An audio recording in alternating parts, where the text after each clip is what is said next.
Ganito sa DepEd ang paggamit ng wikang kinagisnan sa pagtuturo ng math mula kinder hanggang grade 3. At ngayong buwan ng wika, inalam po namin kung paano nga ba ituturo ang math sa Filipino. Narito po ang report.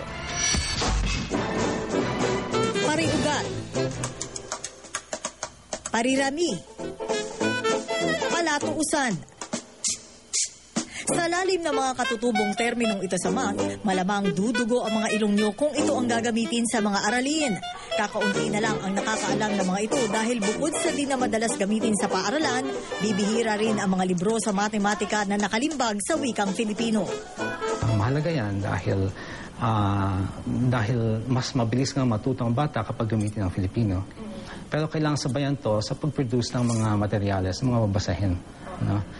At habang tumataas sila sa grade level, dapat mag-develop ng accompanying materials. No? Paano na lang ngayong iniuutos na ang mother tongue-based multilingual education o paggamit ng wikang kinagisnan sa pagtuturo ng math mula kinder hanggang grade 3. Ang wikang Ingles sa math, planong gamitin pagdating na ng grade 4. Paglilinaw ng DepEd, hindi raw ibig sabihin itong purong katutubong wika ang gagamitin.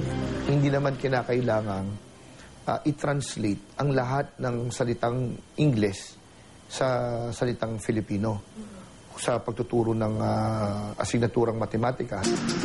Dito sa UP Integrated School, halimbawa, wikang Filipino ang gamit sa pag-aaral ng math. Mula sa pagre-recite sa klase, ang multiplication ay paulit-ulit na addition. Hanggang sa laman ng libro, wikang Filipino ang gamit.